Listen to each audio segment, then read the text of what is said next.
సౌలు క్షేమాన్ని కోరుకున్నాడు.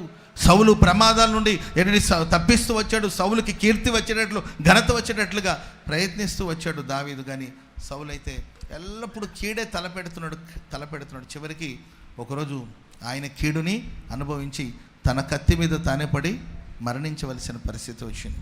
దావీదు అయితే ఎల్లప్పుడూ మేలు చేస్తూనే ఉన్నాడు. కనుక మంచిని విత్తండి, మంచి పంటను కూర్చుకోండి. స్తోత్రం చెప్పండి, అందరు గట్టిగా చెప్పండి, గట్టిగా హల్లెలూయా. మరి మనం ఏం విత్తుతున్నాం ఒకసారి ఆలోచించాలి. చెడు విత్తామనుకోండి, శరీర సంబంధమైన కార్యాలు విత్తామనుకోండి, దానికి సంబంధించిన పంటలు వస్తాయి.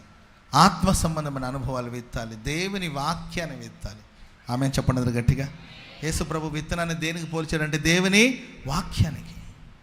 దేవుని వాక్యాన్ని మనం విత్తినప్పుడు అది మంచి నేల అయితే ఖచ్చితంగా 100 ఫలం పొందేటట్లు వాక్యాన్ని విత్తండి, వాక్యాన్ని మాట్లాడండి, వాక్యాన్ని ప్రకటించండి. Praise the lord. చెప్పండి గట్టిగా హల్లెలూయా.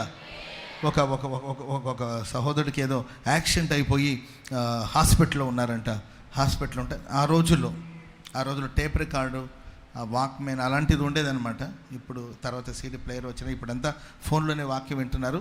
ఆ రోజుల్లో ఆ అవకాశం లేనప్పుడు ఒక టేప్ రికార్డు ఒకటి ఆయన ఉన్న హాస్పిటల్లో పెట్టి కీర్తన గ్రంథాలన్నీ కూడా, కీర్తన గ్రంథం చదివిన కీర్తన అంతా కూడా దాంట్లో ఆ క్యాసెట్లో పెట్టి ఆ రూమ్లో ఆ వాక్యాన్ని ఆన్ చేసి పెట్టాలంటే ఆయన ఆ హాస్పిటల్లో ఒకడే ఉండేవాడు, ఆ గదిలో ఒకడే ఉండేవాడు. అందరూ ఎవరి పనిలో వాళ్ళు ఉండేవాళ్ళు. ఏంటంటే మెడలో ఏదో ఒక సమస్య వచ్చేసి అలాగే ఉండిపోతే ఆ టేప్ రికార్డు ఆన్ చేస్తే వాక్యం వినబడుతూనే ఉండేది. వినబడుతున్న వాక్యాన్ని విని చివరికి ఆ వాక్యం ఆ సహోదరుని స్వస్థపరిచింది. చెప్పండి కూడా మొదలు గట్టిగా. సో వాక్యాన్ని విత్తుతూనే ఉండండి, వాక్యాన్ని ధ్యానిస్తూనే ఉండండి. వాక్యం అనే విత్తనాన్ని మనం విత్తినప్పుడు 100 ఫలాన్ని మనం చూడగలుగుతాం.